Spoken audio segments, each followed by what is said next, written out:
Hello student, स्वागत है आप सभी का मेरे YouTube channel R S chemistry solution पर। स्मार्ट बोर्ड जो है हमारा, उसका थोड़ा सा प्रॉब्लम हुआ है स्टूडेंट, तो इसीलिए अगले दो वीडियो जो रहेंगे वो आपको फेसलेस जो वीडियो रहेगा उसके जरिए आप तक पहुंचाए जाएंगे। ठीक है स्टूडेंट, तो चलिए टॉपिक हम शुरू करते हैं। हमारा जो नेक्स्ट टॉपिक है बहुत ही ज़्यादा इंपॉर्टेंट टॉपिक है जिसका नाम है थर्मोडायनेमिक्स। ओके, तो थर्मोडायनेमिक्स टॉपिक आपको बोर्ड के लिए तो इंपॉर्टेंट है ही, और साथ में आपके लिए एमएसटी सीईटी जो रहेगा, एमएसटी सीईटी में भी बहुत सारे क्वेश्चंस थर्मोडायनेमिक्स में पूछे गए हैं। और अगर पिछले 15 साल के हम पीवाईक्यूज देखें तो कोई ऐसी एग्जाम नहीं कि जिसमें थर्मोडायनेमिक्स में क्वेश्चन है। कभी कभी तो एक से ज्यादा क्वेश्चन थर्मोडायनेमिक्स पे पूछे गए हैं, ज्यादा से ज्यादा क्वेश्चन थर्मोडायनेमिक्स पे पूछे गए हैं।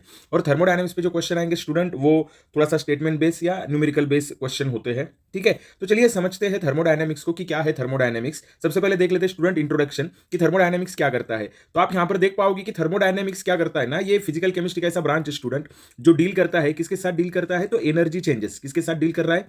एनर्जी चेंजेस के साथ क्या करता है? डील करता है, जो कि किसी भी फिजिकल या केमिकल प्रोसेस में हो जाता है। मतलब कोई भी फिजिकल और केमिकल प्रोसेस जब होती है स्टूडेंट, तो वहां पर क्या होता है, तो एनर्जी चेंज होता है। ठीक है, it helps to predict the feasibility and extent of the reaction. तो ये क्या करता है थर्मोडायनेमिक्स, आपको फिजिबिलिटी और एक्सटेंट ऑफ रिएक्शन भी एक्सप्लेन करता है।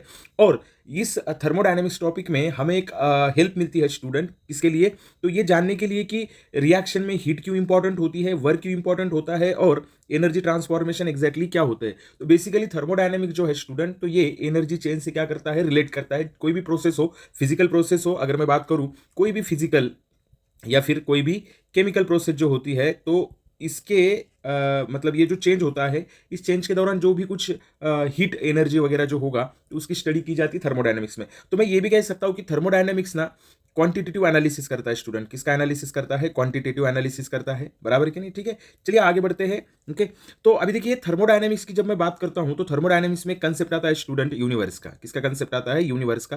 क्योंकि जब भी हम एनर्जी कंजर्वेशन की बात करते हैं तो टोटल एनर्जी ऑफ यूनिवर्स हम कंसिडर करते हैं, तो यहां पर हमें उसको ही समझना है। ठीक है, कि क्या होता है। तो जनरली क्या होता है ना, यूनिवर्स इतना बड़ा है, तो हमने क्या किया ना, यूनिवर्स को थर्मोडायनेमिक्स ने सिस्टम और सराउंडिंग में क्या किया है, डिवाइड किया है। ओके, तो इसमें अभी हमें समझना है कि सिस्टम क्या है। ठीक है, तो हम समझ लेते हैं कि सिस्टम क्या है यहाँ पर। ठीक है, तो सिस्टम क्या होता है स्टूडेंट? सिस्टम होता है, यहाँ पर आप देख पाओगे, it is the part of universe under the study, और अंडर द हम बोल सकते हैं कि यहाँ पर क्या किया है ना, इसको ऑब्जर्वेशन में लिया है, बराबर कि नहीं? ठीक है, और सराउंडिंग क्या होता है, तो सराउंडिंग यूनिवर्स का जो पार्ट सिस्टम ने एक्वायर किया उसको छोड़ के बाकी जो पार्ट होगा, मतलब rest part of the universe except system, system को छोड़कर बाकी जो रहेगा उसको हम क्या बोलेंगे? सराउंडिंग। और अभी हम आगे जो देखेंगे, हमारा जो कंसर्न रहेगा वो ज्यादा से ज्यादा किसके साथ होगा? सिस्टम के साथ होगा। और सिस्टम के तीन टाइप होते हैं student, open system, close system और आइसोलेटेड सिस्टम। तो ये एग्जैक्टली होता क्या है, तो मैं अगर बात करूं कि सिस्टम और सराउंडिंग जो रहेगा, ओके, तो इनमें एक्सचेंज होता है स्टूडेंट। क्या होता है? एक्सचेंज। तो एक्सचेंज कौन सी फॉर्म में होगा, तो एक्सचेंज जनरली क्या होता है स्टूडेंट, एक्सचेंज जो रहेगा, okay, that exchange will be in in the form of, okay, या तो एनर्जी के फॉर्म में होगा, या फिर किसके फॉर्म में होगा? मैटर के फॉर्म में होगा। तो यही हमें समझना है। तो किस टाइप का एक्सचेंज होता है उस पर डिपेंड करते हैं ये तीनों type, open system, close system and isolated system. चलिए समझते हैं, टाइप्स ऑफ सिस्टम समझने की कोशिश करते हैं कि टाइप ऑफ सिस्टम क्या है। ओके, तो यहां पर आप देख पाओगे ओपन सिस्टम क्या होता है? Exchange of matter as well as energy. Okay, तो यहां पर ओपन बीकर का एग्जांपल दिया, या फिर हम एक एग्जांपल ऐसा ले सकते हैं। ठीक है, ओके, ओपन बीकर जो रहेगा, ओके, तो देखिए ये कप का एग्जांपल हम ले रहे हैं, इसमें क्या है ना, हॉट टी हमने रखा है, तो यहाँ पर ऊपर क्या जा रहा है? मैटर भी जा रहा है, मतलब एक्सचेंज हो रहा है मैटर। और कुछ देर के बाद जो चाय है वो ठंडी हो जाएगी, तो मतलब क्या एक्सचेंज हो रहा है? हीट भी एक्सचेंज हो रही है। हीट मतलब क्या? एनर्जी भी क्या हो रही है? एक्सचेंज हो रही है। तो ऐसे सिस्टम की जहाँ पर मैटर भी एक्सचेंज होता है और एनर्जी भी एक्सचेंज होती है, उसको हम क्या बोलते हैं? Open system. अभी क्लोज सिस्टम में क्या आएगा कि ओके, इसके ऊपर हम क्या करते हैं ना, ढक्कन लगा देते हैं। अभी क्या होगा ना, इसमें से एनर्जी तो निकल जाएगी, ओके, एनर्जी तो एक्सचेंज होगी, लेकिन मैटर का एक्सचेंज नहीं होगा। ओके, तो ऐसे सिस्टम को हम क्या बोलेंगे? क्लोज सिस्टम कंसीडर करेंगे। तो क्लोज सिस्टम में सिर्फ क्या होती है? एनर्जी एक्सचेंज होती है। ठीक है, और आइसोलेटेड सिस्टम, जैसे कि थर्मस में हम चाय रखते हैं, तो वो ना तो मैटर एक्सचेंज करेगी, ना तो वो एनर्जी क्या करेगी? एक्सचेंज करेगी। थर्मस प्लस आइसोलेटेड सिस्टम को मेंटेन करना थोड़ा सा डिफिकल्ट होता है, बट यस, आइसोलेटेड सिस्टम होती है, कुछ देर के लिए हम उसको मेंटेन कर सकते हैं। ठीक है, चलिए आगे बढ़ते हैं स्टूडेंट। अभी अभी हम क्या करते हैं ना, सिस्टम को कैरेक्टराइज करते हैं। सिस्टम को कैरेक्टराइज करने के कुछ फैक्टर्स होते हैं, उसमें जो फर्स्ट फैक्टर हमें देखना है सिस्टम को कैरेक्टराइज करने का, तो उसमें से जो पहला फैक्टर है, मतलब हम प्रॉपर्टीज स्टडी करने वाले, सिस्टम के प्रॉपर्टीज होते हैं, तो सबसे पहले हम देखेंगे एक्सटेंसिव प्रॉपर्टीज। तो एक्सटेंसिव प्रॉपर्टीज जो होता है ना student, extensive properties depends upon the amount of matter. क्या? Depends upon the amount of matter in system. तो ये अमाउंट ऑफ मैटर पे क्या होता है स्टूडेंट, डिपेंड होते हैं। मतलब अमाउंट ऑफ मैटर चेंज होगा तो इनके वैल्यूज भी क्या हो जाएंगे, चेंज हो जाएंगे। जैसे कि मैं इसकी एग्जांपल की बात करूं, अगर हम एग्जांपल की बात करते हैं एक्सटेंसिव प्रॉपर्टी के एग्जांपल की, तो मास हम कंसिडर कर सकते हैं, ठीक है, वॉल्यूम में कंसिडर कर सकता हूं, ओके, उसके बाद मैं हीट कंसिडर कर सकता हूं, बराबर कि नहीं, मैं रेजिस्टेंस कंसिडर कर सकता हूं। तो ये सारी जो प्रॉपर्टीज होती है, ये कौन सी प्रॉपर्टीज है, एक्सटेंसिव प्रॉपर्टी है। अभी अगर मैं इंटेंसिव प्रॉपर्टी की बात करूं स्टूडेंट, ओके, तो इंटेंसिव प्रॉपर्टीज जो होती है इंडिपेंडेंट होती है, these are independent upon the or over the upon the amount of matter in system। तो सिस्टम में कितना अमाउंट ऑफ मैटर है, इससे इंटेंसिव प्रॉपर्टी को कुछ लेना देना नहीं होता है। अगर मैं इसके एग्जांपल की बात करूं तो इसमें जो एग्जांपल्स आएंगे, ओके, तो डेंसिटी हम ले सकते हैं, ओके, टेम्परेचर में ले सकता हूं, ओके, प्रेशर में कंसिडर कर सकता हूं, और कोई भी वर्ड जो स्पेसिफिक जुड़ा होगा, मतलब स्पेसिफिक, या फिर आप ये भी समझ लीजिए कि कोई दो एक्सटेंसिव प्रॉपर्टी का जब आप रेशो देखोगे तो उसको भी आप इंटेंसिव प्रॉपर्टी बोल सकते हो, ठीक है। अगर इसका एग्जांपल आपको जानना है तो density is the ratio of, किसका रेशो होता है student, density is the ratio of mass upon volume, okay. So हमें पता है कि डेंसिटी क्या है, डेंसिटी एक कौन सी प्रॉपर्टी है, ओके, इंटेंसिव प्रॉपर्टी है। मास और वॉल्यूम जो है तो वो कौन सी प्रॉपर्टी, एक्सटेंसिव। दोनों का रेशियो अगर मैं लेता हूं तो दोनों का रेशियो मिला के मुझे क्या मिल रहा है, डेंसिटी मिल रहा है। तो एक्सटेंसिव प्रॉपर्टी, दो एक्सटेंसिव प्रॉपर्टी का रेशियो क्या होता है, इंटेंसिव प्रॉपर्टी होता है। एक चीज और आपको याद रखनी है, अगर किसी फिजिकल क्वांटिटी के सामने आपको स्पेसिफिक वर्ड अगर दिखा तो समझ लेना है कि स्पेसिफिक मतलब क्या रहेगा, इंटेंसिव रहेगा, ठीक है स्टूडेंट, ओके। तो प्रॉपर्टीज ऑफ सिस्टम हमने कंसिडर कर लिए है। नेक्स्ट देखना है स्टूडेंट हमें फंक्शंस ऑफ सिस्टम। हमने पहले सिस्टम को कैरेक्टराइज कर लिया, और सिस्टम को कैरेक्टराइज करने के लिए हमने जो कंसेंट लिया था, या जो कंसेंट लिया था वो क्या था कि प्रॉपर्टीज था। अभी हमें क्या देखना है ना, फंक्शंस देखने हैं सिस्टम के, ठीक है। तो सिस्टम के फंक्शन दो टाइप के होते हैं स्टूडेंट, उसमें से पहला है स्टेट फंक्शन, नाम से आपको पता चल जाएगा। तो स्टेट फंक्शन किस पे डिपेंड होते हैं, आप यहां पर देख पाओगे कि state functions depends upon, state function जो होते हैं depends only on the initial. आप देख लो यहां पर किस पे डिपेंड रहेंगे, इनिशियल और फाइनल स्टेट पे डिपेंड हो गए, इनिशियल और फाइनल स्टेट। फिर से मैं बार बार बोल रहा हूं, वो सिर्फ किस पे डिपेंड हो गए, इनिशियल एंड फाइनल स्टेट। इसको ना पाथ से कुछ लेना देना नहीं होता है, ठीक है, ओके, पाथ से कुछ लेना देना नहीं होता है, ठीक है। तो वो सिर्फ किस पे डिपेंड करेगी, इनिशियल एंड फाइनल स्टेट पे डिपेंड करेंगे। तो इसके एग्जांपल आप देख सकते हो, प्रेशर है, वॉल्यूम है, टेम्परेचर है, इंटरनल एनर्जी है, एंथैल्पी है, एंट्रोपी है, okay. So these are the functions of system which depends upon only on the initial and final state of the system. वो सॉलिड है, लिक्विड है, या फिर गैस है। वो जो कन्वर्जन हुआ है उस कन्वर्जन का पाथवे क्या है, इस पे डिपेंड नहीं होगा स्टूडेंट, ठीक है। चलिए अभी देखते हैं हम स्टूडेंट पाथ फंक्शन। अभी हमने देखा कि स्टेट फंक्शन क्या होता है, अभी हमें देखना है कि पाथ फंक्शन क्या होते हैं, बराबर कि नहीं। So these are the functions of system depends upon the path followed by system for change, okay. तो ऐसे सिस्टम की, सिस्टम ने चेंज करते समय कौन सा पाथवे यूज किया उस पर वो डिपेंड होते हैं, और उसको हम उसको हम क्या बोलते हैं, पाथ फंक्शंस बोलते हैं। जनरली हीट और वर्क जो होते हैं तो ये क्या है, पाथ फंक्शंस होते हैं। कौन से फंक्शन होते हैं, पाथ फंक्शन। तो पाथ फंक्शन मतलब अलग अलग प्रोसेसेस होती है स्टूडेंट, तो उस पर वो डिपेंड होता है, ओके। तो इसको हम क्या बोलेंगे, पाथ फंक्शन। तो चलिए अभी नेक्स्ट बढ़ते हैं। आपको शायद स्टेट फंक्शन और पाथ फंक्शन में डिफरेंस समझ में आया होगा स्टूडेंट। तो स्टेट फंक्शन सिर्फ स्टेट पे डिपेंड होते हैं, पाथ फंक्शन पाथवे पे डिपेंड होते हैं, ठीक है। तो अब ये पाथवे के लिए हमें चाहिए प्रोसेस कि कौन से अलग अलग प्रोसेस होते हैं। तो अभी हम देखेंगे thermodynamic processes. There are different thermodynamic processes student, बहुत सारे अलग अलग टाइप के प्रोसेसेस होती है, ओके। तो उसमें हमें देखना है सबसे पहले आइसोथर्मल प्रोसेस। तो मैं यहां पर बता दूं स्टूडेंट, यहां पर टेम्परेचर क्या होता है, कांस्टेंट रहता है। टेम्परेचर क्या रहता है, कांस्टेंट रहता है। तो मैं ये बोल सकता हूं कि delta T is equal to zero, और मैं ये भी बोल सकता हूं कि delta U is equal to zero. आपने स्टूडेंट याद रखना है कि यू जो होता है ना, U is directly proportional to temperature. मतलब टेम्परेचर बढ़ेगा तो इंटरनल एनर्जी भी बढ़ेगी। ऐसा भी बोला जाता है कि इंटरनल एनर्जी जो होती है, मैंने जो डेल्टा यू लिखा है, this internal energy is the function of temperature भी कहा जाता है। आइसोकोरिक प्रोसेस की मैं बात करूं तो यहां पर वॉल्यूम क्या रहेगा स्टूडेंट, ओके। यहां पर जो है तो वॉल्यूम कांस्टेंट रहेगा, okay, volume will be constant, okay. तो मैं ये बोल सकता हूं कि यहां पे delta V is equal to क्या रहेगा, जीरो रहेगा, ओके। अभी मैं आइसोबारिक प्रोसेस की बात करूं स्टूडेंट, तो आइसोबारिक प्रोसेस में क्या होगा कि प्रेशर कांस्टेंट रहेगा, pressure will be constant, okay.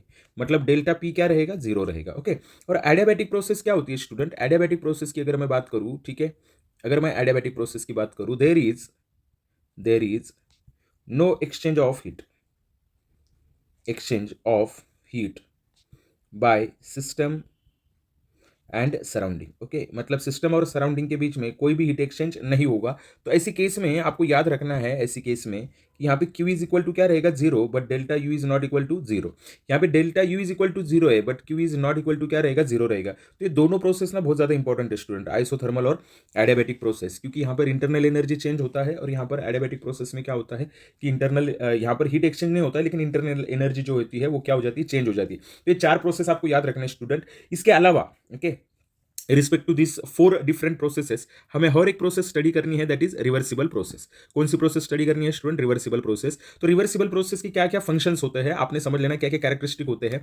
तो रिवर्सिबल प्रोसेस एक ऐसी थर्मोडायनेमिक प्रोसेस होती है जहां पर स्टेट फंक्शन जो होते हैं सिस्टम के वो टाइम के साथ क्या नहीं होते स्टूडेंट, चेंज नहीं होते, not change with time. Okay, there is only infinitesimal difference in the driving and opposing force. जो ड्राइविंग फोर्स या अपोजिंग फोर्स होती है उसमें इनफिनाइटसिमल क्या होता है, डिफरेंस होता है। It takes place slowly and in number of step. ये स्लोली भी होती है, नंबर ऑफ स्टेप में भी होती है, और वर्क डन जो इसमें होता है तो वो हमेशा मैक्सिमम होता है, which is called as W max. और यहाँ पर एक चीज आपने याद रखनी है कि रिवर्सिबल प्रोसेस हमेशा क्या मेंटेन करती है, इक्विलिब्रियम मेंटेन करती है, जिसको हम बोलते हैं सिस्टम सराउंडिंग इक्विलिब्रियम। ओके, तो मतलब टाइम के साथ इसके स्टेट फंक्शन चेंज नहीं होते, इसको बोलते हैं हम रिवर्सिबल प्रोसेस। इसको मेंटेन करना थोड़ा सा मुश्किल होता है जनरली, इसके लिए हम क्या करते हैं ना, गैस सिस्टम कंसिडर करते हैं। Okay, gas must be considered as an ideal gas, उसको क्या कंसिडर किया जाता है, आइडियल गैस कंसिडर किया जाता है। ठीक है, चलिए आगे बढ़ते हैं स्टूडेंट। अभी हमें देखना है वर्क डन, मतलब हम क्या देख रहे हैं, पाथ फंक्शन देख रहे हैं, बराबर क्या नहीं। ठीक है, कि पाथ फंक्शंस क्या होते हैं, जैसे कि मैंने यहाँ पर वर्क डन मैक्सिमम लिखा है। ओके, तो अभी वर्क डन जो होगा ये पाथ फंक्शन है, इसलिए हमें इसका पाथवे भी समझना पड़ेगा। वर्क डन दो तरीके से होता है स्टूडेंट, पीवी वर्क यहाँ पर दिया है, प्रेशर वॉल्यूम वर्क दिया है।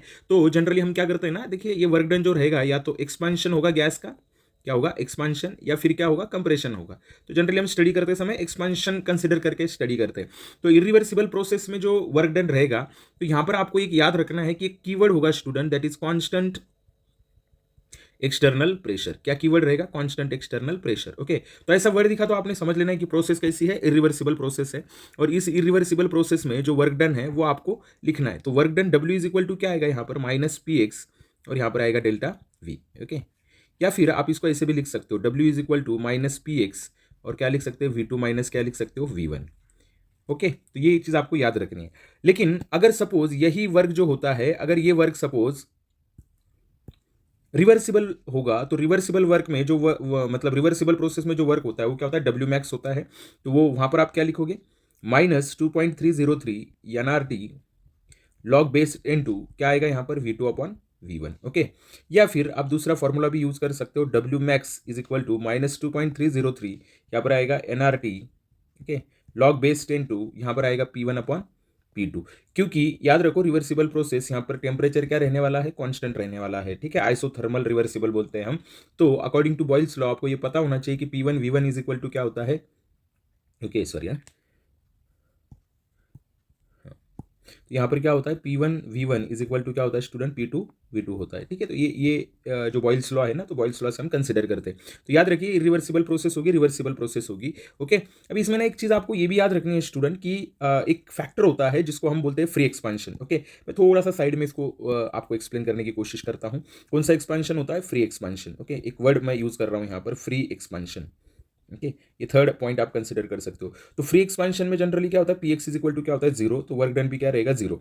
फ्री एक्सपेंशन आप बोलिए, या फिर क्या बोल सकते हैं, एक्सपेंशन इन क्या बोल सकते हैं, वैक्यूम भी बोल सकते हैं। ठीक है, तो 3 वे है गैस के एक्सपेंशन के, इरिवर्सिबल हो सकता है, रिवर्सिबल भी हो सकता है, और एक फ्री एक्सपेंशन भी हो सकता है। तो दिमाग में फिट कर लेना है, जब भी कभी फ्री एक्सपेंशन होगा तो वर्क डन क्या रहेगा स्टूडेंट, जीरो रहेगा। ठीक है, चलिए आगे बढ़ते हैं स्टूडेंट अभी। ओके, चलिए अभी हमें क्या करना है ना, वर्क और हीट के साइन कन्वेंशन बहुत ज्यादा जरूरी होते हैं, ये समझना बहुत जरूरी है। Work is denoted by W and heat is denoted by Q, sometime it is denoted by capital Q also. Okay, चलिए इसको समझते हैं स्टूडेंट। चलिए देखिए, अभी वर्क के लिए हम देख रहे हैं, अगर work is done by system है student, okay, work is done by system है, तो आप इसको बोल सकते हो एक्सपेंशन। क्या बोल सकते हो, एक्सपेंशन। और जब भी कभी वर्क होगा तो वो यहाँ पर W हमेशा क्या रहेगा स्टूडेंट, निगेटिव रहेगा। देखिए, work is done by system होगा तो वर्क डन क्या रहेगा स्टूडेंट, निगेटिव रहेगा। ओके, उसके बाद अगर यही वर्क डन जो है, okay, work is done on system होगा ओके, तो यहाँ पर आपको एक चीज याद रखनी है कि यहाँ पर होगा कंप्रेशन, क्या होगा स्टूडेंट, कंप्रेशन होगा, और यहाँ पर W is considered as positive, तो यहाँ पर वर्क डन क्या रहेगा, पॉजिटिव रहेगा। तो आपको एक याद रखना है, if work is done by system then work is negative, and if work is done on system then it is positive. तो सिस्टम कब वर्क करता है, जब एक्सपेंशन होता है, और सिस्टम पर कब वर्क होता है, जब क्या होता है, कंप्रेशन होता है। सेकंड कंडीशन हमें देखनी है, हीट के लिए साइन देखना है, heat is absorb by system. तो हीट जब सिस्टम एब्जॉर्ब करेगी तो प्रोसेस क्या रहेगी स्टूडेंट, एंडोथर्मिक रहेगी, तो क्यू की जो वैल्यू रहेगी वो रहेगी पॉजिटिव।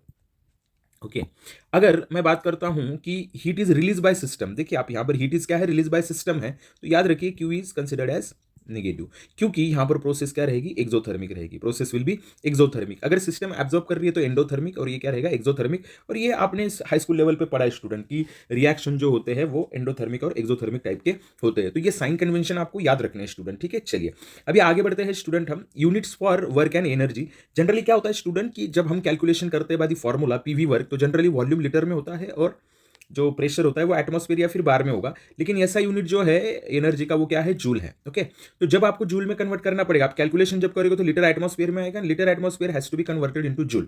तो ये फॉर्मूला आपको याद रखना है student, 1 litre atmosphere is equal to क्या होगा, 1.3 जूल होगा, या फिर 1 लीटर बार होगा तो कितना होगा, 100 जूल होगा। कन्वर्जन के लिए आप लोगों ने याद रखना है। उसके बाद कभी कभी जब आर की वैल्यू आप यूज करोगे स्टूडेंट, तो आर के कुछ वैल्यूज आपने याद रखने हैं कि 8.314 जब आपको जूल में एक्सप्रेस करना हो, ठीक है, तो आप इसको ले सकते हो 8.314 जो आपको दिया है, इसको आप ले सकते हो 25/3 भी ले सकते हो, ठीक है। आर की वैल्यू होगी स्टूडेंट 0.082 भी हो सकती है, बराबर 821, अगर लीटर एटमॉस्फेयर में होगा तो इसको आप लिख सकते हो 1/12। और तीसरी एक कंडीशन होती है जब हम कैलोरी में लिखते हैं, किस में लिखते हैं, कैलोरी में, तो अप्रोक्सीमेटली अप टू कैलोरी, अगर कैलोरी में है तो इसको 2 भी कंसिडर कर सकते हो। तो आर के वैल्यू आपने कंसिडर करने हैं स्टूडेंट, ओके। तो ये कैलकुलेशन में आपको क्या करेगा ना, हेल्प करेगा, 25/3 या फिर 1/12 क्या करेगा, आपको हेल्प करेगा। कैलोरी में होगा तो आप डायरेक्टली क्या कर सकते हो, 2 कंसिडर कर सकते हो। So this is all about the path function, जो पाथ फंक्शन है। अभी हम आगे बढ़ने वाले स्टेट फंक्शन की तरफ। तो सबसे पहला जो स्टेट फंक्शन हमें देखना है स्टूडेंट वो है इंटरनल एनर्जी। अभी इंटरनल एनर्जी क्या होती है, तो इंटरनल एनर्जी होती है student total energy possessed bye a system. कोई भी सिस्टम जो टोटल एनर्जी पजेस करती है, मतलब प्रोसेस में वो स्टेशनरी फेज में या फिर आइसोलेटेड है, लेकिन वो क्या है ना कि टोटल एनर्जी क्या रहेगी, कुछ ना कुछ एनर्जी उसके अंदर होती है। मतलब हम वाइब्रेशनल एनर्जी बोल सकते हैं, पोटेंशियल एनर्जी बोल सकते हैं, रोटेशनल एनर्जी बोल सकते हैं, ट्रांसलेशनल एनर्जी बोल सकते हैं। तो ये सारी एनर्जी का कॉम्बिनेशन जो होता है सिस्टम के अंदर, उसको बोला जाता है इंटरनल एनर्जी। और इसको कैलकुलेट करना ना थोड़ा सा इंपॉसिबल भी है, ओके। इसको डिटरमाइन करना क्या होता है, एग्जैक्ट एब्सोल्यूट वैल्यू मिलना भी हमारे लिए क्या होता है स्टूडेंट, थोड़ा सा डिफिकल्ट होता है। तो हम क्या करते हैं, हम किससे डील करते हैं, हम डील करते हैं चेंज इन इंटरनल एनर्जी से। किससे डील करते हैं student, change in internal energy से डील करते हैं। और चेंज इन इंटरनल एनर्जी लिखा है डेल्टा यू, तो डेल्टा यू क्या होगा student, delta U is equal to U2 minus क्या होगा U1, तो U2 क्या होगा, फाइनल, और U1 क्या होगा, initial. Okay, so first one and final one. Okay, तो जो जिसकी वैल्यू इनिशियल और फाइनल स्टेट पे डिपेंड रहेगी उसको हम क्या बोलते हैं, स्टेट फंक्शन। और ये जो फॉर्मूला है स्टूडेंट, ये है फर्स्ट लॉ ऑफ थर्मोडायनेमिक्स का। ओके, तो आगे तो वैसे देखने ही वाले हैं हम, ठीक है। तो ये है internal energy. Okay, internal energy increase भी हो सकती है, डिक्रीज भी हो सकती है। Some time there will be no change in internal energy, जैसे कि मैंने आपको बताया था कि आइसोथर्मल प्रोसेस में इंटरनल एनर्जी क्या होती है, 0 होती है। आ गया स्टूडेंट समझ में। चलिए बढ़ते हैं, अभी नेक्स्ट पॉइंट की तरफ बढ़ते हैं स्टूडेंट। ओके ओके, तो अभी नेक्स्ट जो पॉइंट हमें डिस्कस करना है वो है first law of thermodynamics. Okay, तो कुछ स्टेटमेंट है स्टूडेंट, स्टेटमेंट, तो ये तो स्टेटमेंट सभी को पता है कि energy neither created nor destroyed, energy conservation की हम बात करते हैं ना, तो एनर्जी को ना तो हम क्रिएट कर सकते ना तो हम डिस्ट्रॉय कर सकते हैं। हाँ, एक चीज है कि हम उसको एक फॉर्म में से दूसरे फॉर्म में कन्वर्ट कर सकते हैं। तो यहाँ पर उन्होंने बताने की कोशिश की कि total energy is always remains constant. Total energy जो होती है किसकी, यूनिवर्स की, वो हमेशा क्या रहेगी स्टूडेंट, कांस्टेंट रहेगी। ओके, एनर्जी कंजर्वेशन का लॉ है। और फर्स्ट लॉ ऑफ थर्मोडायनेमिक्स का जो मैथमेटिकल फॉर्म है वो क्या है, delta U is equal to क्या रहेगा, क्यू प्लस डब्ल्यू। बताइए तो जरा डेल्टा यू क्या है, आपने अभी पढ़ा है डेल्टा यू क्या होता है बेटा, डेल्टा यू क्या होता है, तो डेल्टा यू जो है, ओके हाँ, डेल्टा यू क्या रहेगा, तो change in internal energy. Okay, internal energy में जो चेंज होता है, क्यू मतलब क्या होगा, हीट, ओके, और W मतलब क्या होगा, पीवी वर्क। ओके, W मतलब क्या रहेगा, पीवी क्या रहेगा, वर्क रहेगा। तो ये है student first law of thermodynamics. चलिए अभी फर्स्ट लॉ ऑफ थर्मोडायनेमिक्स जो है तो अलग अलग प्रोसेस के लिए समझने की कोशिश करते हैं। आइसोथर्मल प्रोसेस के लिए डेल्टा यू क्या होता है, 0 होता है, हमें पता है। ओके, और delta U is equal to क्या होता है, क्यू प्लस डब्ल्यू होता है, बराबर कि नहीं। सो मैं यहाँ पर लिख सकता हूँ, क्या लिख सकता हूँ, Q is equal to minus W, और W इज इक्वल टू क्या लिख सकता है, माइनस क्यू हम लिख सकते हैं। लेकिन ये फर्स्ट लॉ है थर्मोडायनेमिक्स का, कौन सी प्रोसेस के लिए, आइसो थर्मल प्रोसेस के लिए। तो इंपॉर्टेंट फॉर्मूला जो आपको याद रखना है। आइसोकोरिक प्रोसेस की जब मैं बात करता हूं बेटा, तो आइसोकोरिक प्रोसेस में क्या होता है आप सभी को पता है। आइसोकोरिक प्रोसेस में क्या होगा, तो delta V is equal to क्या आएगा, जीरो। तो delta V is equal to zero होगा तो पी डेल्टा वी भी क्या आएगा, जीरो आएगा। सो मैं यहां पर लिख सकता हूं कि delta U is equal to क्या आएगा, क्यू आएगा। Delta U is equal to क्या आएगा, क्यू आएगा। तो याद रखना आपने, यहां पर मैं क्यू वी भी लिख सकता हूं। तो क्यू वी जो होता है वो कौन सा फंक्शन होता है स्टूडेंट, स्टेट फंक्शन। मैं क्यू वी की बात कर रहा हूं एट कांस्टेंट वॉल्यूम। ओके, तो ये कौन सा फंक्शन हो गया स्टूडेंट, स्टेट फंक्शन हो गया, बराबर कि नहीं। आइसोबारिक प्रोसेस की मैं बात करूं तो आइसोबारिक प्रोसेस में क्या होता है, delta P is equal to क्या होता है, जीरो। मतलब पी एक्स और ये दोनों भी क्या रहेंगे, सेम रहेंगे। तो मैं क्या लिख सकता हूं यहां पर, delta U okay is equal to क्या लिख सकता हूं, क्यू माइनस क्या लिख सकता हूं, पी डेल्टा वी। क्या लिख सकता हूं, पी डेल्टा वी। या दूसरा भी एक फॉर्मूला मैं लिख सकता हूं स्टूडेंट, क्या, Q P is equal to क्या लिख सकता हूं, डेल्टा यू प्लस क्या लिख सकता हूं, पी डेल्टा वी भी लिख सकता हूं। ओके, तो ये भी फॉर्मूला मैं यहां पर मेंशन कर सकता हूं। नेक्स्ट हमें देखना है स्टूडेंट एडियाबैटिक प्रोसेस। ओके, तो एडियाबैटिक प्रोसेस में क्या हो रहा है, एडियाबैटिक प्रोसेस में क्या होता है, क्यू इज इक्वल टू क्या होता है, zero. Okay, so delta U is equal to क्या आएगा, W. Delta is equal to क्या आएगा स्टूडेंट, डब्ल्यू आएगा। कौन से प्रोसेस में, एडियाबैटिक प्रोसेस में। क्यू इज इक्वल टू क्या रहता है, जीरो रहता है। सो ये है student first law of thermodynamics. कुछ इंपॉर्टेंट फॉर्मूले आपको याद रखने हैं, मैं यहां पर आपको मेंशन कर रहा हूं, आपने ये देख लेना है। ये फॉर्मूला आपको याद रखना है। ओके, उसके बाद ये फॉर्मूला आपको याद रखना पड़ेगा, है कि नहीं। उसके बाद ये भी फॉर्मूला बहुत ज्यादा इंपॉर्टेंट है कांस्टेंट प्रेशर के लिए। और ये ओके, तो ये जो प्रोसेस हमने स्टडी की है ना, आइसोथर्मल प्रोसेस हो, ओके, आइसोकोरिक प्रोसेस हो, आइसोबारिक हो, एडियाबैटिक, तो इसमें बहुत सारे एमसीक्यूज आपको पूछे जा सकते हैं, बराबर कि नहीं, ठीक है। और ये हो सकता है कि बोर्ड में भी आपको पूछे जाए। बोर्ड में भी जो फर्स्ट जो सेक्शन होता है, ये सेक्शन, उसमें 18 क्वेश्चन आपको ऑब्जेक्टिव टाइप होते हैं, 10 एमसीक्यूज होते हैं और 8 वन सेंटेंस या वन वर्ड होते हैं। तो उसमें ये आपको बहुत ज्यादा क्या करेगा स्टूडेंट, हेल्प करेगा, ठीक है स्टूडेंट। ओके, तो अभी हम लेते हैं एक 2 मिनट का ब्रेक, और ब्रेक के बाद हम स्टार्ट करेंगे कि नेक्स्ट जो फैक्टर हमें देखना है एंथैल्पी, वो हम स्टार्ट करेंगे स्टूडेंट, ठीक है। तो वेलकम बैक स्टूडेंट। चलिए फिर से हमारा टॉपिक रिज्यूम करते हैं। थर्मोडायनेमिक्स जो हमने स्टार्ट किया था, फर्स्ट लॉ ऑफ थर्मोडायनेमिक्स पर हम रुके थे। अलग अलग प्रोसेसेस के लिए हमने फर्स्ट लॉ ऑफ थर्मोडायनेमिक्स का जो मैथमेटिकल इक्वेशन है उसको स्टडी किया था। अभी हम जाएंगे स्टूडेंट अगले पार्ट की तरफ, जिसका जो कंसिडरेशन हमें लेना है वो है एंथैल्पी, ठीक है। तो एंथैल्पी मतलब क्या होता है स्टूडेंट, एंथैल्पी मतलब, enthalpy is nothing but the heat. Okay, enthalpy क्या होता है, हीट होता है, और heat is nothing but the form of क्या है, एनर्जी है। और ऐसा कहना है कि जो एंथैल्पी होता है, ये एंथैल्पी कौन सा फंक्शन है स्टूडेंट, स्टेट फंक्शन है। एंथैल्पी भी कौन सा फंक्शन होता है, स्टेट फंक्शन होता है सिस्टम का। ओके, और एंथैल्पी का मैथमेटिकल इक्वेशन आपको दिया है क्या, एच इज इक्वल टू क्या दिया है, यू प्लस पी वी दिया है। और आपको पता है यू क्या होता है, इंटरनल एनर्जी होता है। Okay, it is the internal energy. P V मतलब प्रेशर वॉल्यूम क्या रहेगा, वर्क रहेगा, ठीक है स्टूडेंट। तो ये होप आपको समझ में आया होगा, ठीक है। ये क्या रहेगा यहाँ पर अगर मैं कंसिडर करूँ तो ये वर्क होगा। ओके, चेंज इन एंथैल्पी हम लिखते हैं student, delta H is equal to क्या लिखते हैं, delta U and delta PV. अगर मैं कांस्टेंट प्रेशर की बात करूं तो इसी इक्वेशन को मैं लिख सकता हूं, delta H is equal to delta U plus क्या लिख सकता हूं, पी डेल्टा वी लिख सकता हूं। अगर आप ये बात देखो तो आपको ये भी पता है कि Q P is equal to क्या होता है, डेल्टा यू प्लस क्या होता है, पी डेल्टा वी होता है। तो on the basis of both this equation I can write delta H is equal to क्या लिख सकता हूं, मैं क्यूपी लिख सकता हूं। क्यूपी क्या है कि heat exchange at constant pressure. Okay, तो ये चीजें आपको यहां पर समझनी है स्टूडेंट। तो डेल्टा एच का फॉर्मूला जो रहेगा तो ये आपको याद रखना है, delta H is equal to क्या आएगा, डेल्टा यू प्लस क्या आएगा, पी डेल्टा वी। ओके, चलिए आगे बढ़ते हैं स्टूडेंट। नेक्स्ट पॉइंट यहां पर हम स्टडी करने की कोशिश करेंगे। ओके, चलिए अभी हमें देखना है कि रिलेशन देखना है हमें enthalpy, okay, internal energy and work done में। ओके, तो सबसे पहले जो रिलेशन आपको समझना है स्टूडेंट वो क्या है, तो delta H is equal to क्या है, डेल्टा यू प्लस क्या आएगा, पी डेल्टा वी आएगा। ओके, ये आपको पहला इक्वेशन याद रखना है। दूसरा इक्वेशन आपको याद रखना है student, delta H is equal to delta U plus R T delta N G. ये इक्वेशन भी आपको याद रखना है। अभी बहुत सारे स्टूडेंट के मन में सवाल आएगा कि सर डेल्टा एन जी है क्या, तो delta N G is equal to क्या होता है student, N two minus N one, G stand for gas. अभी एन टू क्या है यहाँ पर, तो मैं एक्सप्लेन कर रहा हूँ एन टू क्या है, आपने समझ लेना है। N two is number of moles of product gases, product gases. Okay, तो यहां पर गैस ही कंसिडर करना है स्टूडेंट, गैसेस ओनली लिखता हूं मैं, लिक्विड सॉल्यूशन या सॉलिड कंसिडर नहीं करना है। और एन वन क्या होगा, सेम रहेगा। ओके ओके, सिर्फ यहां पर क्या रहेगा, रिएक्टेंट गैसेस रहेगा। कौन से गैसेस रहेगा, N two will be the product and ये क्या रहेगा, रिएक्टेंट गैसेस रहेगा। तो इतना आपको समझना पड़ेगा स्टूडेंट यहां पर। तो यहां पर ना कुछ कंडीशन आपने समझ लेना है। अगर delta N G is equal to zero होगा स्टूडेंट, तो delta H is equal to क्या आएगा, डेल्टा यू आएगा। जब डेल्टा एन जी क्या होगा स्टूडेंट, पॉजिटिव होगा, तो आपने याद रखना है कि delta H will be greater than delta U आएगा। और जब डेल्टा एन जी क्या रहेगा, निगेटिव रहेगा, तो आपने ये याद रखना है कि delta H will be less than delta U होगा। ओके, तो ये रिलेशन आपने क्या करना है स्टूडेंट, याद रखना है। उसके बाद अगर मैं वर्क की बात करूं, यहां पर हमारे पास मतलब वर्क जो है यहां पर लिखा है मैंने वर्क, तो वर्क का क्या फॉर्मूला आएगा, किसी भी रिएक्शन के अंदर वर्क का फॉर्मूला क्या आएगा, माइनस आर टी क्या आएगा स्टूडेंट, डेल्टा एन जी आएगा, क्या आएगा, डेल्टा एन जी। तो ये फॉर्मूला भी आपको क्या करना है, याद रखना है। Okay, so W is equal to क्या आएगा, minus R T delta N G. तो एक यहाँ पर भी मैं बोल सकता हूँ कि डेल्टा एन जी अगर जीरो है तो वर्क भी क्या है, जीरो है। ओके, डेल्टा एन जी अगर पॉजिटिव है, ओके, तो वर्क क्या है, निगेटिव है। ओके, और मैं ये भी बोल सकता हूँ स्टूडेंट कि अगर डेल्टा एन जी निगेटिव है तो डब्ल्यू क्या रहेगा, पॉजिटिव रहेगा। ओके, डब्ल्यू क्या रहेगा, पॉजिटिव। तो इक्वेशन आपको यूज करना है, ये रिएक्शन के लिए आप यूज करोगे। ओके, कभी भी कोई रिएक्शन होती है और डेल्टा एन जी सेम है स्टूडेंट, डेल्टा एन जी यही रहेगा। Okay, the difference between product gases and reactant gases. ठीक है, चलिए आगे बढ़ते हैं।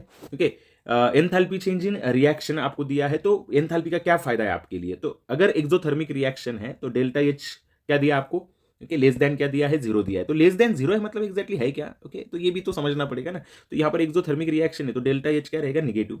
ग्रेटर देन है मतलब क्या रहेगा, पॉजिटिव रहेगा। तो हीट एब्जॉर्ब है, तो ये चीज आपने हमेशा याद रखनी। For exothermic delta H is always negative and for endothermic delta is always positive and generally calorimeter पर मेजर किया जाता है। ठीक है, calorimeter is an instrument. Okay, चलिए आगे बढ़ते हैं। बॉम्ब कैलोरीमीटर वगैरह यूज करते हैं इसके लिए।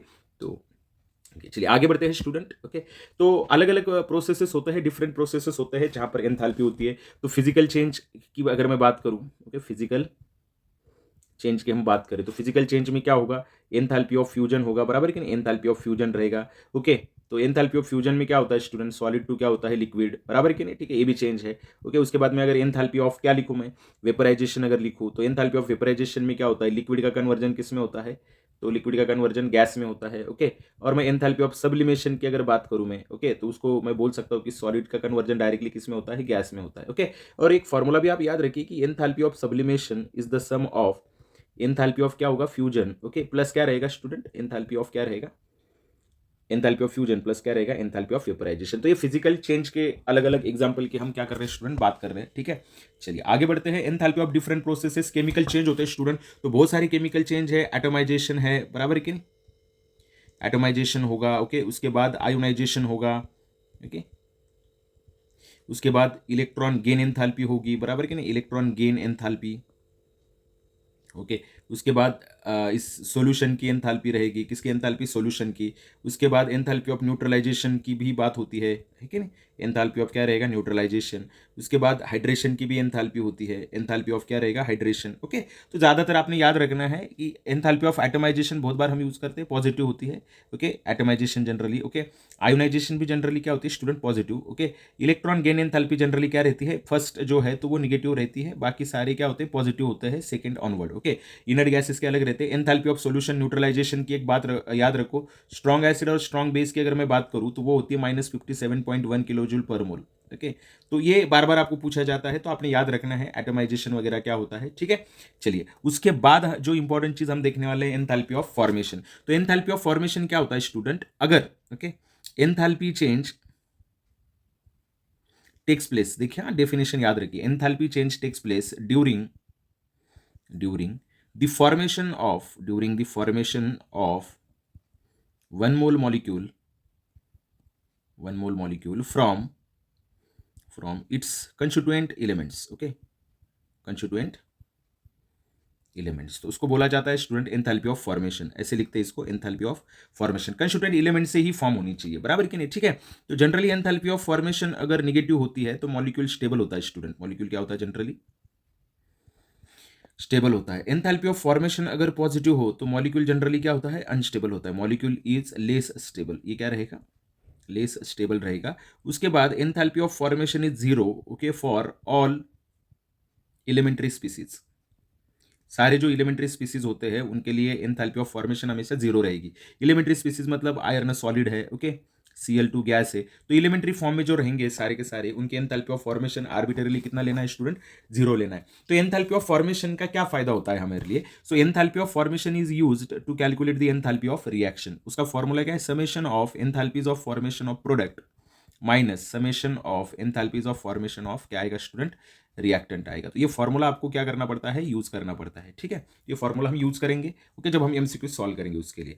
उसके बाद आता है स्टूडेंट बॉन्ड एंथैल्पी। ओके, याद रखिए enthalpy of formation mostly negative होता है, स्टेबिलिटी के फैक्टर से हम देखें तो। और बॉन्ड एंथैल्पी क्या होता है, the energy required to break a bond in gaseous state, एक मोल बॉन्ड को ब्रेक करने के लिए। Higher the bond enthalpy mean stronger the bond, okay, use to estimate the enthalpy of reaction. Bond enthalpy बराबर कि नहीं, generally bond enthalpy क्या होती है, पॉजिटिव होती है, because bond breaking is an जब हम ब्रेक करते हैं ना बॉन्ड को, ये कौन सी प्रोसेस होती है? एंडोथर्मिक, बराबर कि नहीं? तो इसको कैसे यूज करते हैं? एंथैल्पी ऑफ रिएक्शन कैलकुलेट करने। So enthalpy of reaction is equal to bond enthalpies of, यहाँ पर क्या आएगा? रिएक्टेंट माइनस बॉन्ड एंथैल्पीज क्या आएगा? प्रोडक्ट। ओके, क्योंकि बॉन्ड एंथैल्पी क्या होती है फॉर्मेशन में, क्यों ऐसा करते हैं हम? अगर मैं फॉर्मेशन की बात करूं तो प्रोडक्ट माइनस रिएक्टेंट है, लेकिन जैसे मैं बॉन्ड एंथैल्पी की बात करता हूं तो रिएक्टेंट माइनस क्या है? प्रोडक्ट है, क्योंकि बॉन्ड एंथैल्पी क्या होती है? पॉजिटिव, और जो फॉर्मेशन एंथैल्पी होती है वो क्या होती है स्टूडेंट? निगेटिव होती है। वो आपको समझ में आया होगा, ठीक है। चलिए, अभी लास्ट जो पार्ट है इसका फर्स्ट लॉ का, वो है Hess law of constant heat summation.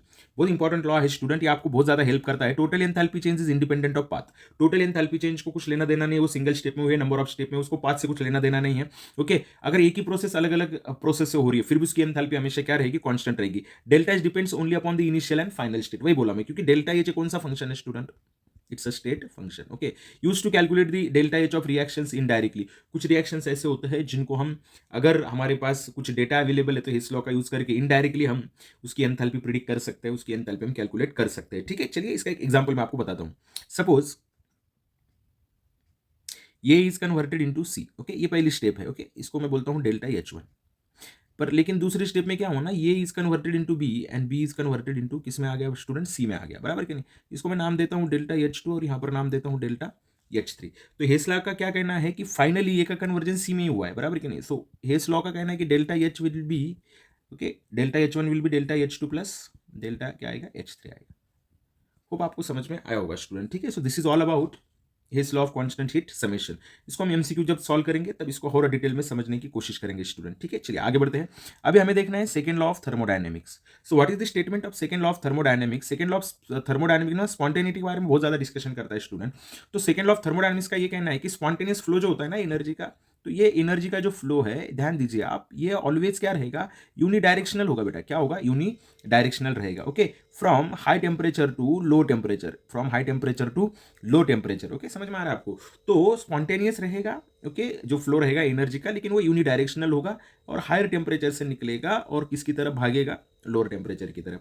उनका दूसरा ये मानना है कि टोटल हीट जो है वर्क में तभी कन्वर्ट होगी when there is a permanent change in the system. जब सिस्टम में क्या होगा? परमानेंट चेंज होगा।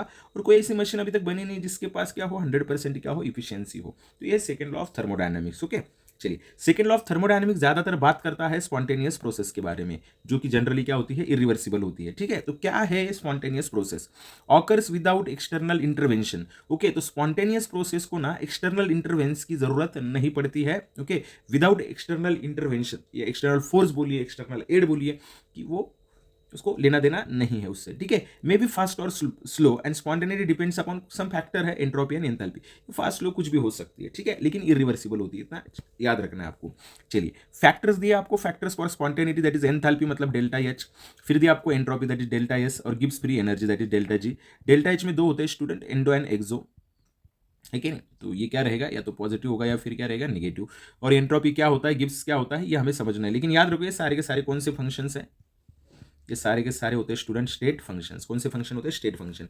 चलिए जान लेते हैं कि ये कैसे अफेक्ट करते हैं। तो जनरली जो एक्सोथर्मिक रिएक्शंस होते हैं वो ज़्यादा फेवरेबल होते हैं, ओके, लेकिन कुछ एंडोथर्मिक रिएक्शन भी है कि जो स्पॉन्टेनियस होते हैं। तो हम किसकी तरफ मूव करते हैं? एंट्रोपी की तरफ मूव करते हैं। एंट्रोपी क्या है? मेजर्स द रैंडमनेस और डिसऑर्डर। ओके, तो डिसऑर्डर कैसे मेंटेन करेंगे? सॉलिड, ओके, उसके बाद क्या आएगा? लिक्विड, और उसके बाद क्या आएगा? गैस, बराबर कि नहीं? तो एंट्रोपी बढ़ती है स्टूडेंट। ओके, एंट्रोपी क्या होती है? बढ़ती है। जितना ज्यादा डिसऑर्डर उतनी ज्यादा एंट्रोपी। यहाँ पे दिया है greater the disorder higher is the entropy. Okay, और डेल्टा एस हम फाइंड आउट करते हैं, कैसे फाइंड आउट करते हैं? एस टू माइनस क्या लेते हैं? S one, final and initial. तो ये हम यहाँ पर देखते हैं। तो डेल्टा एस पॉजिटिव भी हो सकता है और डेल्टा एस क्या हो सकता है? नेगेटिव भी हो सकता है। लेकिन डेल्टा एस का यूज करके हम स्पॉन्टेनिटी कैसे फाइंड आउट करेंगे student? So let us see total entropy change and spontaneity of process. So according to second law, okay, second law का ये कहना है कि total entropy increases, total entropy increases during spontaneous process। क्या? spontaneous process। तो ये total entropy कैसे मतलब फाइंड आउट करना है? तो एक चीज याद रखिए, एंट्रोपी इज इक्वल टू क्या होता है? क्यू अपॉन टी, और डेल्टा एच अपॉन क्या रहेगा? टी रहेगा। Means it's a function of temperature रहेगा, बराबर कि नहीं? ठीक है, अभी आपको पता है डेल्टा एस टी क्या रहेगा? डेल्टा एस ऑफ क्या आएगा? सिस्टम आएगा, प्लस क्या आएगा? डेल्टा एस ऑफ क्या आएगा? सराउंडिंग आएगा। तो ये फॉर्मूला आपको याद रखना है स्टूडेंट, ओके। और इससे फिर फाइनली कंक्लूजन करते हैं हम। क्या कंक्लूजन करते हैं? तो वो एक कंक्लूजन यहाँ पर समझने की कोशिश करते हैं। ओके, अगर delta S T student, okay, greater than क्या है? जीरो है, दैट इज पॉजिटिव है तो प्रोसेस क्या रहेगी आपकी, स्पॉन्टेनियस रहेगी, process will be spontaneous, okay, spontaneous process. Way delta S T हो सकता है कि लेस देन जीरो हो, दैट इज निगेटिव भी हो सकता है, तो the process will B non spontaneous, तो प्रोसेस क्या रहेगी स्टूडेंट, नॉन स्पॉन्टेनियस रहेगी। हो सकता है कभी कभी डेल्टा एस टी क्या आ जाए, जीरो आ जाए, ओके, कितना आ जाए, जीरो, तो प्रोसेस क्या एक्वायर कर लेगी, process is in equilibrium, process किसमें होगी स्टूडेंट, प्रोसेस होगी इक्विलिब्रियम में। ओके, तो ये तीन फैक्टर आपको याद रखने, बहुत ज्यादा इंपॉर्टेंट ये तीनों फैक्टर जो मैंने अभी लिख के दिए हैं आपको, तो ये डिसाइड करते हैं क्राइटेरिया किसका, स्पॉन्टेनिटी का। और एक क्राइटेरिया हमें देखना है स्पॉन्टेनिटी का student, that is Gibbs free energy, okay. तो गिब्स फ्री एनर्जी जो है तो ये क्या होता है, कौन सा फंक्शन है, ये भी स्टेट फंक्शन है, it is also a state function. Temperature अगर मैं कांस्टेंट रखूँ स्टूडेंट, तो टेम्परेचर अगर मैं कांस्टेंट रखूँ तो मैं लिख सकता हूँ delta G is equal to delta H minus T delta S. यहाँ पर टेम्परेचर क्या रहेगा स्टूडेंट, कांस्टेंट रहेगा, okay, and it will be in kelvin, okay, किस में रहेगा, केल्विन में। और डेल्टा एस जो रहेगा वो किसके लिए रहेगा, सिस्टम के लिए रहेगा, okay, and predicts which is help to predict the spontaneity of reaction. तो कैसे प्रिडिक्ट करेंगे इसको, तो इसको प्रिडिक्शन करने के लिए उन्होंने हमें कंसेंट दिया है, देखिए यहाँ पर दिया है delta G is less than zero, okay, delta G is less than zero, मतलब यहाँ पर डेल्टा जी क्या है, निगेटिव है। जब डेल्टा जी निगेटिव होगा तो रिएक्शन इज स्पॉन्टेनियस, याद रखो स्पॉन्टेनियस के लिए डेल्टा जी क्या है स्टूडेंट, निगेटिव है। डेल्टा जी अगर जीरो है तो रिएक्शन इज एट इक्विलिब्रियम, ये कहाँ पर है, इक्विलिब्रियम में, यहाँ पे डेल्टा जी क्या है, जीरो है, ओके। अगर मैं डेल्टा जी की बात करूं यहां पर, तो ये ग्रेटर देन जीरो है, मतलब डेल्टा जी यहां पर क्या है स्टूडेंट, पॉजिटिव है। तो डेल्टा जी जब क्या रहेगा, पॉजिटिव रहेगा, तो प्रोसेस ऑटोमेटिकली क्या हो जाएगी, नॉन स्पॉन्टेनियस हो जाएगी। होप आपको समझ में आ रहा होगा स्टूडेंट, ओके। चलिए थोड़ा सा ब्रेक लेते हैं स्टूडेंट, और ब्रेक के बाद फिर से हम इसको क्या करेंगे, कंटिन्यू करेंगे, okay. Okay student, welcome back. हम स्पॉन्टेनिटी जो है प्रोसेस की थर्मोडायनेमिक्स में स्टडी कर रहे थे, क्राइटेरिया फॉर स्पॉन्टेनिटी। हमने पहले देखा था कि एंट्रोपी क्या होता है, बाद में देखा कि गिब्स फ्री एनर्जी कैसे डिसाइड करती है, कैसे प्रिडिक्ट करती है रिएक्शन की स्पॉन्टेनिटी। अभी हम देखते हैं स्टूडेंट टेम्परेचर का क्या रोल होता है रिएक्शन के स्पॉन्टेनिटी में, ओके। टेम्परेचर का रोल देखना, temperature dependence of spontaneity of process. तो स्टूडेंट यहाँ पर ना हम क्या करते हैं, चार कंडीशंस देखते हैं जो कि आपको याद रखने हैं, चारों कंडीशंस, ओके। तो उसमें हम फर्स्ट कंडीशन में आपको बताने जा रहा हूं, जहां पर डेल्टा एच नेगेटिव होगा और डेल्टा एस जो रहेगा क्या रहेगा स्टूडेंट, पॉजिटिव रहेगा। तो आपने याद रखना है कि प्रोसेस यहां पर डेल्टा जी जो है वो हमेशा क्या रहने वाला है, निगेटिव रहने वाला है, delta G is always negative. तो आपको यहां पर कंडीशन जो है याद रखनी है कि process is spontaneous at all temperature, okay, सारे टेम्परेचर पे क्या रहेगी, स्पॉन्टेनियस। दूसरी कंडीशन में आपको बताने जा रहा हूं, delta H is equal to क्या आएगा, पॉजिटिव, और डेल्टा एस क्या आएगा, निगेटिव आएगा। क्या आएगा, डेल्टा एस क्या आएगा, निगेटिव आएगा। तो यहां पर एक चीज आपने याद रखनी है स्टूडेंट, ओके, यहां पर एक चीज याद रखनी है, मैं यहां पर ना ये ऑल टेम्परेचर लिख देता हूं। तो डेल्टा एच क्या है, पॉजिटिव, और डेल्टा एस क्या है, निगेटिव है। तो यहां पर डेल्टा जी ऑलवेज क्या रहेगा, पॉजिटिव रहेगा। तो प्रोसेस जो रहेगी आपकी, process is non spontaneous at all temperature, क्या रहेगी, नॉन स्पॉन्टेनियस रहेगी एट ऑल टेम्परेचर, ओके। तो ये भी समझना बहुत जरूरी है आपके लिए।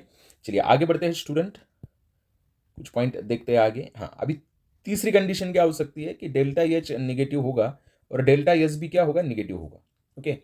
तो डेल्टा जी जो रहेगा वो निगेटिव रहेगा एट लो टेम्परेचर, कौन से टेम्परेचर पे, लो टेम्परेचर पे। तो ये चीज आपको समझनी पड़ेगी यहाँ पर, है कि नहीं। और लास्ट वाली कंडीशन होगी कि डेल्टा एच क्या रहेगा, पॉजिटिव, और डेल्टा एस भी क्या रहेगा स्टूडेंट, पॉजिटिव रहेगा। तो डेल्टा जी जो रहेगा निगेटिव रहेगा एट हाई टेम्परेचर, कौन से टेम्परेचर पे, हाई टेम्परेचर पे। तो मैं अगर बात करूं तो ये दोनों रिएक्शन टेम्परेचर इंडिपेंडेंट है, उनकी स्पॉन्टेनिटी और नॉन स्पॉन्टेनिटी। ये किसी भी टेम्परेचर पे स्पॉन्टेनियस है, ये किसी भी टेम्परेचर पे नॉन स्पॉन्टेनियस है। तो इन ये जो दोनों रिएक्शन है ये टेम्परेचर पे डिपेंड नहीं है, ओके। लेकिन ये दोनों रिएक्शन में टेम्परेचर डिसाइड करेगा कि प्रोसेस स्पॉन्टेनियस है या फिर क्या है, नॉन स्पॉन्टेनियस है। तो इतना आपने याद रखना है स्टूडेंट। अगर डेल्टा एच निगेटिव और डेल्टा एस पॉजिटिव तो प्रोसेस हमेशा स्पॉन्टेनियस होगी, डेल्टा एच पॉजिटिव और डेल्टा एस निगेटिव तो प्रोसेस हमेशा नॉन स्पॉन्टेनियस होगी। लेकिन दोनों के साइन अगर सेम है और दोनों के साइन अगर निगेटिव है तो लो टेम्परेचर पे स्पॉन्टेनियस होगी, और दोनों के साइन अगर पॉजिटिव है तो हाई टेम्परेचर पे क्या रहेगी, स्पॉन्टेनियस रहेगी स्टूडेंट। और उसको हम बोलते हैं जनरली क्रॉस ओवर टेम्परेचर। क्या कंसिडर करते हैं, क्रॉस ओवर टेम्परेचर। तो मैं इधर बताता हूं आपको, okay. T is equal to क्या आएगा, डेल्टा एच अपॉन क्या आएगा, डेल्टा एस। ये फॉर्मूला आप लोग याद रखिए, टी इज इक्विलिब्रियम टेम्परेचर। तो ये इक्विलिब्रियम टेम्परेचर डिसाइड करेगा कि प्रोसेस स्पॉन्टेनियस होगी कि नहीं, स्पॉन्टेनियस नहीं होगी। यहाँ पर कुछ डिसाइड नहीं होगा स्टूडेंट, सिर्फ यहाँ पर क्या होगा, डिसाइड होगा। तो ये हो गया स्टूडेंट हमारा थर्मोडायनेमिक्स टॉपिक, यहाँ पर हमने कंप्लीट कर लिया है। तो ये जो फैक्टर है ना, आप सभी लोग क्या करो, इसको ठीक तरीके से क्या करना है, इसको समझना है, बराबर कि नहीं, ठीक है। तो ये फैक्टर है, ओके। हाँ, उसके बाद इक्विलिब्रियम टेम्परेचर आप याद रखिए, जिसको हम क्रॉस ओवर टेम्परेचर भी कंसिडर करते हैं। ओके, साइन कन्वेंशन पे वगैरह आपको थोड़ा सा ध्यान देना है स्टूडेंट। ओके, ये फॉर्मूले आपको लर्न कर लेने हैं। ओके, उसके बाद समरी जो है तो वो ज़्यादा कुछ एक्सप्लेन करने की ज़रूरत नहीं है। अभी हम बढ़ते हैं स्टूडेंट एमसीक्यू सॉल्वेशन की तरफ। ठीक है, थोड़ा सा इसको समझने की कोशिश करते हैं। ओके, चलिए इसमें पहला एग्जांपल देखते हैं स्टूडेंट हम। Calculate the work done in kilo joule when 3 moles of an ideal gas at 27 degree Celsius expand isothermally and reversibly from 10 atmosphere to 1 atmosphere. मतलब प्रेशर दिया है स्टूडेंट आपको, तो चलिए यहाँ पर इसको सॉल्व करते हैं। बाद में जहाँ जहाँ पर हमें प्लेस मिलेगी वहाँ पर हम इसको सॉल्व करने की कोशिश करेंगे। थोड़ा सा इसका ये कम कर देते हैं। ठीक है, चलिए क्या दिया आपको, 3 मोल्स ऑफ गैस दिया है, तो क्या करेंगे आप -2.303, कितना मोल दिया है आपको, 3 मोल्स दिया है आइडियल गैस, एनआरटी लेते हैं हम। आर की वैल्यू लेनी है 25/3। ओके, उसके बाद क्या दिया, टेम्परेचर दिया 27 डिग्री सेल्सियस, मतलब कितना आएगा 300 केल्विन आएगा, बराबर कि नहीं। और फिर हम लेंगे लॉग ऑफ, क्या लेंगे 10/1 है ना, तो लॉग ऑफ 10 अपॉन क्या आएगा 1 आएगा, तो ये 3 क्या हो जाएगा स्टूडेंट, कैंसिल हो जाएगा, बराबर कि नहीं। उसके बाद इसका लॉग कितना आएगा 1 आएगा, बराबर कि नहीं। ठीक है, इसका लॉग कितना आएगा 1, तो ये कितना हो जाएगा -2.303 इंटू कितना आएगा 7500। ओके, सो अगर मैं इसकी बात करूँ स्टूडेंट, तो इसका आंसर कितना आना चाहिए। ओके, 75 इंटू 2 अगर मैं बात करूँ तो 1500 आएगा, किलो जूल में करना है ना हमें। ठीक है, तो इसका आंसर आना चाहिए -17/23, क्योंकि आइडियल गैस जो है एक्सपांड हुआ है, तो एक्सपांड हुआ तो मैंने बोला था कि वर्क क्या रहेगा आपका, निगेटिव रहेगा। तो इसका आंसर क्या आएगा student, this will be your answer. Hope आपको समझ में आया होगा इसको कैसे हमने कैलकुलेट किया है। ठीक है, चलिए आगे बढ़ते हैं स्टूडेंट। ओके, नेक्स्ट हमें क्या दिया है, विच of the following process occurs in the reaction given below. Okay, देखिए स्टूडेंट यहाँ पर क्या हुआ है, आप देख पाओगे कि जो ग्रेफाइट है, ओके, उसका मतलब ग्रेफाइट सॉलिड होता है, कार्बन गैस में कन्वर्जन हुआ है कि ना। तो सॉलिड का डायरेक्टली अगर गैस में कन्वर्जन होता है तो हम इसको क्या बोलते हैं, सब्लिमेशन। क्या बोलते हैं, सब्लिमेशन, बराबर कि नहीं। ठीक है, चलिए आगे बढ़ते हैं, आगे क्या दिया है देखते हैं। Calculate the work done in joule if 2 moles of an ideal gas expanded isothermally from 15.5 dm cube, okay, to 20 dm cube at constant external pressure of 1 atmosphere. मैंने बोला था स्टूडेंट, जब आपको ऐसा वर्ड सुनाई दे या फिर ऐसा वर्ड दिखाई दे कांस्टेंट प्रेशर, तो इरिवर्सिबल होता है। तो वर्क इज इक्वल टू क्या आएगा -px, तो माइनस कितना आएगा, मोल से कुछ लेना देना नहीं, माइनस कितना आएगा 1। ओके, इंटू क्या आएगा, अगर मैं 20 में से ये निकाल दूँ तो कितना आएगा 4 पॉइंट कितना आएगा 5। ओके, सो -4.5 लीटर एटमॉस्फेयर इंटू, अगर मैं इसको मल्टीप्लाई करूंगा 101.3 एटमॉस्फेयर से अगर मैं करूंगा तो कितना आएगा स्टूडेंट इसका। ओके, अगर मैं मल्टीप्लाई करता हूँ तो अप्रोक्सीमेटली कितना आएगा। ओके, क्योंकि ये जूल में है ना, तो अप्रोक्सीमेटली आएगा -456 जूल आएगा। ठीक है, इसको थोड़ा सा मिटा देता हूँ तो आपको समझ में आएगा कितना आएगा -4। आप देख पा रहे हो यहाँ पर -456 क्या आएगा, जूल आएगा। ठीक है, चलिए आगे बढ़ते हैं स्टूडेंट। नेक्स्ट पॉइंट हम देखते हैं क्या दिया है। देखिए क्या दिया है, equal masses in grams of H2N2Cl2O2 are enclose in a cylinder separately if this gases expand isothermally and reversibly by 10 dm cube, okay, at 300 kelvin, the work done by gas is maximum for. तो देखिए work done यहाँ पर temperature वगैरह सब कुछ same है, तो work done will be directly proportional to क्या आएगा स्टूडेंट, एन आएगा। और आपको पता है N is inversely proportional to क्या होता है, मोलार मास होता है, बराबर है कि नहीं, inversely proportional to molar mass. तो जिसका मोलार मास सबसे कम होगा उसके मोल सबसे ज्यादा होंगे, जिसके मोल सबसे ज्यादा होंगे उसमें वर्क डन सबसे क्या रहेगा, ज्यादा रहेगा। तो आपको पता है इसका मोलार मास कितना होता है 2, इसका मोलार मास कितना होता है 28, इसका मोलार मास कितना होता है 71, और इसका मोलार मास कितना होता है 32। और यहाँ पर क्या इक्वल मासेस, सबके सिमिलर मासेस है, तो सबके सिमिलर मासेस में सबसे कम किसका है, H2 का है, तो सबसे मैक्सिमम वर्क भी किसका रहेगा, H2 का रहेगा, क्योंकि work done is proportional to number of moles and it is inversely proportional to molar mass. Okay, चलिए नेक्स्ट बढ़ते हैं स्टूडेंट नेक्स्ट पॉइंट की तरफ, या फिर नेक्स्ट एमसीक्यूज हम देखेंगे, देखते हैं। What is the internal energy change when 2 moles of an ideal gas at 25 degree Celsius is compress isothermally and reversibly from, क्या दिया है, isothermal and reversibly 1 bar to 10 bar दिया है, बराबर कि नहीं। कंप्रेस किया है कितने मोल, हाँ ये एक चीज बहुत इंपॉर्टेंट है student. Okay, internal energy change, देखिए यहाँ पर वर्ड क्या यूज किया है, आइसोथर्मल वर्ड यूज किया है, और क्या पूछा है what is the internal energy. तो आइसोथर्मल अगर है तो डेल्टा टी क्या है 0, तो डेल्टा यू भी क्या रहेगा 0 रहेगा, तो इसका आंसर क्या आएगा स्टूडेंट।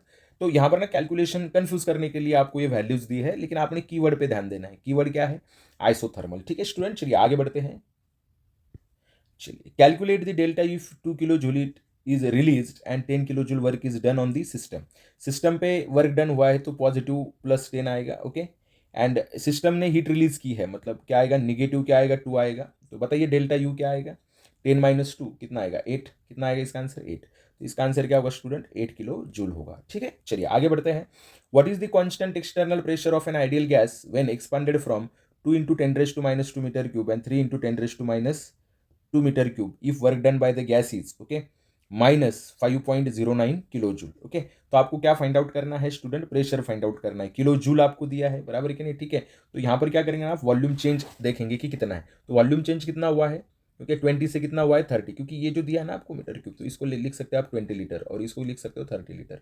तो कितने से चेंज हुआ? 10 से। कितने से चेंज हुआ? 10 से। तो आप क्या करोगे यहाँ पर? 5 पॉइंट क्या लेंगे? 09। Okay, and divided by, okay, कितना आया है ये? 10 है ना? ओके, तो इसको क्या कंसिडर करेंगे आप? 10 कंसिडर करेंगे, बराबर कि नहीं? अगर इसको मैं अगर डिवाइड करता हूँ तो ये कितना आना चाहिए? यस, आई थिंक 509 ये आना चाहिए, 509। ओके, 10⁵ आना चाहिए। ओके, ठीक है, तो इसका आंसर आएगा 509 इंटू 10⁵ क्या आएगा? न्यूटन पर मीटर स्क्वायर। चलिए नेक्स्ट देखते हैं student. A sample of gas absorbs 4000 kilo joule of heat and surrounding does 2000 joule of work on the sample, what is the value of delta U? देखिए student, यहाँ पे sample ने absorb की तो plus होगा, और यहाँ पर वर्क सैंपल पे ही हुआ है कितना, तो ये भी क्या होगा? पॉजिटिव। ये भी पॉजिटिव है और ये भी क्या है? पॉजिटिव। दोनों के एडिशन अगर हम करते हैं तो 4000 प्लस 2000 कितना हो जाएगा? 6000 किलो जूल हो जाएगा। ठीक है, नेक्स्ट देखते हैं student. In an isothermal and reversible process, okay, 1.6 into 10⁻² kgO2 expand, okay, expand from, okay, 10 dm³ to 100 dm³ at 300 kelvin. Work done कितना होगा? तो वर्क डन कैसे कैलकुलेट करेंगे आप? 10⁻² दिया है, मतलब कितना आएगा? 16 ग्राम, 2.303। यहाँ पर आएगा 1/2। O2 दिया है ना, 16 ग्राम क्या आएगा? 1/2। और उसके बाद क्या आएगा? आर की वैल्यू क्या आएगी? 25/3। Okay okay, 25/3। टेम्परेचर कितना दिया है? 300। ओके, और यहाँ पर क्या आएगा? लॉग ऑफ कितना आएगा स्टूडेंट? 10 आएगा, तो ये तो 1 ही आएगा। ये कितना आएगा? 100। अगर मैं इसको 50 कर देता हूँ तो ये कितना आएगा? 2.303 इंटू क्या आएगा? ओके, सो ये आएगा स्टूडेंट, अगर जूल में हमें निकालना है तो कितना आएगा? 125, मतलब कितना होगा? 125, 250 है कि नहीं? हाँ, तो इसका आंसर आना चाहिए स्टूडेंट 28, कितना आना चाहिए? -2872। कितना आना चाहिए? -2872। आप यहाँ पर देख सकते हो, इसका आंसर क्या आएगा? -2872 जूल। आप कैलकुलेट कर सकते हैं, आपके पास मास भी है। ओके, ये मास दिया है आपको। Based on the first law of thermodynamics which of the following is correct? Isobaric process के लिए क्यूपी इज इक्वल टू क्या है? डेल्टा यू प्लस क्या है? डब्ल्यू। करेक्ट हमें ढूंढना है, तो ये तो करेक्ट है नहीं। For an adiabatic process delta U is equal to W, ये भी करेक्ट नहीं है। For an isochoric process, okay, delta U is equal to minus, तो ये भी सही नहीं है। Okay, for an isothermal process Q is equal to क्या दिया है आपको? प्लस डब्ल्यू दिया है, तो Q is equal to plus W आएगा कि माइनस डब्ल्यू आएगा? तो ये भी नहीं हो सकता है कि नहीं। आइसोकोरिक प्रोसेस के लिए क्या आएगा? पी डेल्टा वी, तो डेल्टा इज इक्वल टू क्या आएगा? ओके, एडियाबैटिक प्रोसेस के लिए क्या दिया है? Delta is equal to minus W. Isobaric के लिए क्या दिया है? डेल्टा यू प्लस, हाँ ये आएगा, सॉरी, हाँ करेक्ट ये है स्टूडेंट। ओके, डब्ल्यू को मैं पी डेल्टा वी भी लिख सकता हूँ ना। यस, ये आएगा, इसका आंसर क्या आएगा? ये आएगा। ठीक है, ये भी गलत है, ये भी गलत है। आइसोथर्मल के लिए क्यू इज इक्वल टू क्या आना चाहिए? माइनस डब्ल्यू आना चाहिए। ठीक है, तो मैंने बोला था ना आपको ऐसे क्वेश्चन आएंगे। चलिए नेक्स्ट देखते हैं। Which of the following statement is appropriate as per first law of thermodynamic? Energy of system remains constant, okay, नहीं, ओके, ये नहीं है correct statement. Energy of surrounding remains constant, नहीं। Entropy of universe remains constant, नहीं। Okay, और last वाला क्या? Energy of. Okay, तो इसका आंसर क्या आना चाहिए? डी आना चाहिए। होप आपको समझ में आ रहा होगा स्टूडेंट। ठीक है, चलिए आगे बढ़ते हैं। क्या दिया है? A gas absorb certain amount of heat and expanded by 200 centimetre cube against the constant external pressure of 2 into, okay, तो work done by, okay, work done by, okay, system ने कितना वर्क किया है? Okay, expand. ओके, तो आपको delta we दिया है उन्होंने, तो डेल्टा वी कितना दिया है और प्रेशर कितना दिया है? 2 into 10⁵, मतलब 2 बार प्रेशर दिया है, इंटू कितना दिया है? 0.2। तो कितना आएगा? 2 into 0.2, तो कितना आएगा? -0.4। अगर -0.4 आ रहा है, ओके, न्यूटन पर मीटर स्क्वायर दिया है, तो 400 जूल आना चाहिए अप्रोक्सीमेटली। कितना आना चाहिए? 400 जूल। तो इसका आंसर होगा बेटा कितना? -400.3 जूल। ओके, चलिए आगे बढ़ते हैं। Which of the following reaction is correct for heat of sublimation? Okay, heat of sublimation के लिए तो अभी मैंने इक्वेशन बताया था। Enthalpy of sublimation is equal to क्या होता है? एंथैल्पी ऑफ फ्यूजन प्लस क्या होता है? एंथैल्पी ऑफ वेपराइजेशन प्लस, हाँ ये माइनस है, ओके, बी वाला माइनस है, तो इसका आंसर क्या आएगा स्टूडेंट? डी आना चाहिए। ठीक है, चलिए दिख रहा है आपको? ओके, आप देख पाओगे यहाँ पर, और ये मैंने लिख के दिया था, एक्सप्लेन किया था आपको। ठीक है, चलिए। The heat of formation of water is 260 kilo joule. How much H2 is decompose by 130 kilo joule of heat? Okay, कितना मोल होगा? तो ये पर मोल के लिए होता है, एक मोल के लिए 260 है, तो 130 मतलब हाफ मोल हो जाएगा। हाफ मोल मतलब कितना आएगा? 0.5 आएगा। ठीक है स्टूडेंट, ओके, चलिए। If delta E is the heat of reaction for, okay, तो कांस्टेंट वॉल्यूम, तो delta H heat of reaction at constant pressure at constant temperature is, तो कैसे हम लिख सकते हैं, बराबर कि नहीं। तो मैंने आपको बोला था क्या होता है, delta U is equal to, sorry delta H is equal to क्या होता है, delta U plus R T delta N G. तो delta N G find out करो बेटा, यहाँ पर कितना है 3 है, यहाँ पर कितना है 2 है, ओके। सो 2 माइनस क्या आएगा 3, तो -1 आएगा, क्या आएगा, इसकी वैल्यू आएगी -1, तो -1 मतलब ये होना चाहिए, क्या होना चाहिए, डेल्टा यू को ही यहाँ पर डेल्टा ई लिखा गया है स्टूडेंट, ओके। तो इसका आंसर आएगा बी। चलिए नेक्स्ट देखते हैं स्टूडेंट, एंथैल्पी दी है आपको, ओके, और बाद में एंट्रोपी दी है, कितनी दी है, ओके। तो इसको कन्वर्ट करना है बेटा आपको, 298 केल्विन दिया है ना आपको, तो इसको कन्वर्ट करना पड़ेगा। तो कन्वर्ट अगर आप करोगे इसको, तो कैसे कन्वर्ट करोगे, ओके, 29, ओके, तो यहाँ पर 8 आएगा, बराबर एक नहीं, 1000 से मल्टीप्लाई, ओके, डिवाइडेड बाय क्या आएगा, टेम्परेचर कितना दिया है 298, तो ये क्या हो जाएगा कैंसिल, तो कितना आएगा 100, और प्लस इसमें क्या करना है आपको, ऐड करना है 15, तो कितना आएगा 115, कितना आएगा 115, क्योंकि आपको पता है डेल्टा एच ऑफ सराउंडिंग क्या होता है, डेल्टा एच अपॉन क्या होता है, टी होता है, ठीक है। चलिए उसके बाद calculate the work done during the compression of 2 mole of an ideal gas volume 1 dm³ to 10 dm³ at 300 kelvin against the pressure of 1000 kilo pascal, मतलब ओके 1 बार ही है, ओके, माइनस क्या आएगा 1 बार, ओके, इनटू कितना है ये 1 metre, तो -9 आएगा, क्या आएगा -9, तो कितना आएगा ये माइनस माइनस क्या हो जाएगा, प्लस हो जाएगा, बराबर कि नहीं। सो प्लस हो गया, तो प्लस होने के बाद क्या आएगा, प्लस होने के बाद क्या आएगा 900 जूल आएगा, कितना आएगा 900 जूल।